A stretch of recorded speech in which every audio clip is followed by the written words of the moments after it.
Let's get right into it. Welcome to The Explainer. Today we're unpacking a massive, mind-bending political contradiction. We're looking at Thailand's anti-corruption paradox, tracing a fascinating journey from liberal hope all the way to sovereignty wars. Okay, let's dive into this. We're investigating how a nationwide movement, one completely dedicated to creating clean, accountable, democratic government, somehow ended up tearing down democracy and rolling out the red carpet for military rule. To wrap our heads around this, we really have to look at this quote from a 1994 study by Pasuk and Sung Said. They were digging deep into systemic corruption, exposing how the public purse was being completely gouged. But they landed on this powerful, completely counterintuitive axiom. They wrote that it's actually more harmful to have a society dominated by an honest military than a parliamentary system with corrupt politicians. I know, that might sound totally backwards if you're used to Western democratic ideals, but their logic was rock solid. They basically argued that even a messy, corrupt democracy leaves room for civil society to grow and eventually fix things. A dictatorship, even a perfectly honest one, wipes that possibility right off the map. So that brings us to the ultimate mystery of this explainer.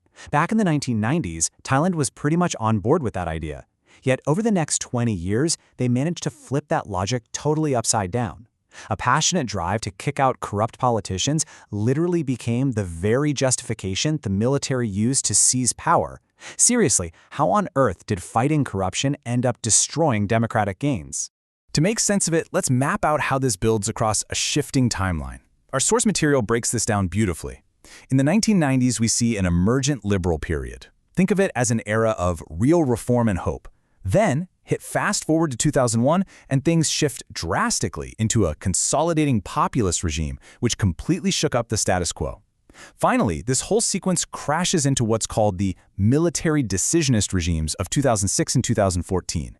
This is where the military just stepped in, invoked a state of emergency, and took total control.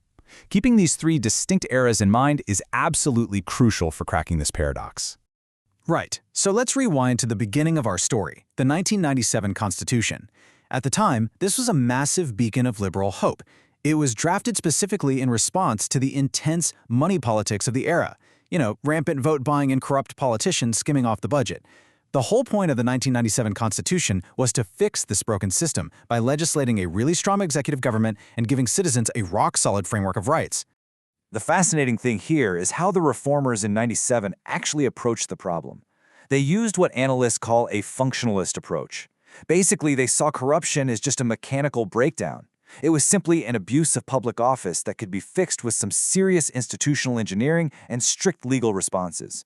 So they created a firm division of powers and set up these independent watchdogs, most famously the National Anti-Corruption Commission, or NAC. The strategy was simple. Build a bulletproof accountability machine, and it will keep the politicians in check. But then came the disruptor, totally challenging that entire liberal settlement. In 2001, billionaire Thaksin Shinawatra and his party swept into power, winning a huge parliamentary majority. As prime minister, Thaksin started poking some major holes in that 1997 liberal framework. Get this, when the NACC caught him deliberately misreporting his wealth, he appealed and barely squeaked by with an acquittal from the Constitutional Court.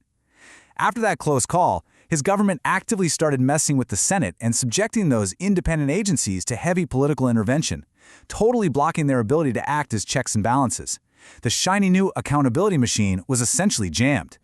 And this brilliantly illustrates the public fallout.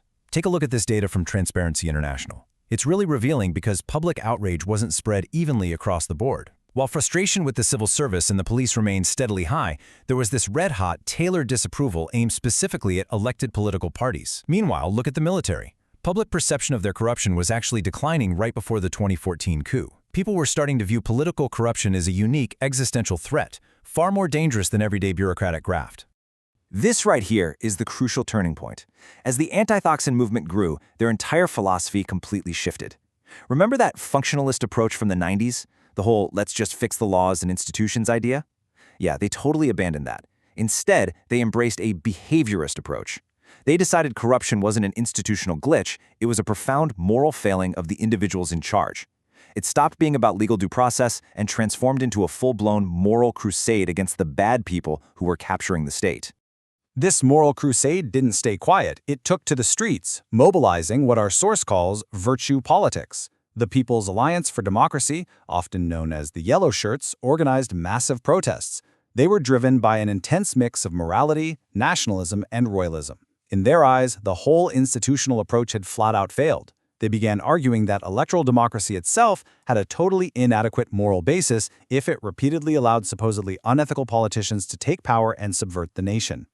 This led to a foundational, seismic shift in Thai society. The source text summarizes it perfectly. Virtue, aided by tanks and street politics, now loomed over elected politicians like a menacing proctor. It's a chilling realization. The democratic ideal of the active liberal citizen was quietly substituted with the conservative ideal of the good official. The anti-corruption movement basically concluded that since politicians were an existential threat to the state, ripping them out by any means necessary, including military force, was an absolute moral imperative. To really understand how a transition like this actually happens, our source uses an authoritarian matrix. It reminds us that authoritarianism isn't just a label for a single dictator, it's a feature of power that can hide right inside formerly liberal institutions.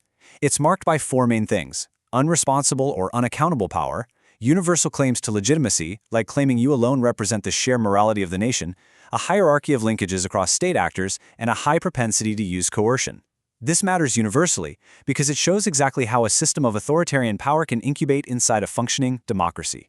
Now, what's really interesting about this slide is how those exact authoritarian features map across Thai state institutions, from the military to the bureaucracy and even the law.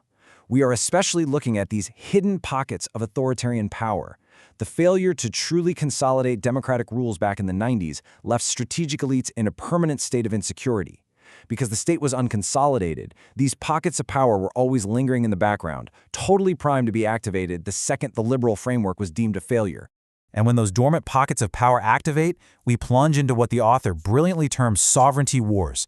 This is a critical concept for us. At this point, anti-corruption politics is no longer an administrative process of enforcing the law.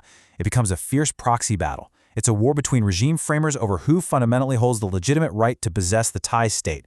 In a sovereignty war, the actual evidence of a corruption scandal hardly matters anymore because it's just a weapon used to deny the sovereign claims of the other side. We saw exactly how these sovereignty wars played out on the ground. The moralistic anti-corruption movement literally weaponized their claims to entirely bypass the ballot box. By deliberately paralyzing elections to block opponents, they paved a direct path for the military. Successor groups to the PAD blockaded candidate registrations and polling booths, successfully foiling the February 2014 election. By strangling the democratic process in the name of fighting mega-corruption, they essentially handed over the keys for the military to execute the May 2014 coup. The shocking part is just how much public buy-in this strategy achieved. In a highly controlled 2016 referendum, the Thai public voted in favor of a new military-drafted constitution. As prominent Thai analyst Thithinanpong Sadirak observed at the time, this voter verdict suggests the Thai electorate is fed up with conventional politicians and shifts power to unelected sources of moral authority. In the name of fighting graft, a massive, stunning concession was made to military rule. And just like that, the paradox is fully realized. The original 1997 goal of institutional good governance was totally transformed. Anti-corruption had become the ultimate weapon for regime battles. Under the resulting military decisionist regime, we see selective prosecution targeting political opponents, a hyper-pitched moralism that suppresses any news of state or military corruption, and the ultimate destruction of parliamentary democracy. An agenda originally built to ensure accountability ironically ended up shielding an authoritarian regime from true scrutiny. Which leaves us with a profound, lingering lesson that extends far beyond Thailand.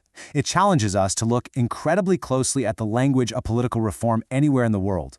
When the vital administrative task of anti-corruption ditches institutional rules and becomes a fierce, uncompromising moral crusade, who watches the crusaders? Thank you so much for joining me for this explainer. I hope it sparked your curiosity, and I'll see you next time.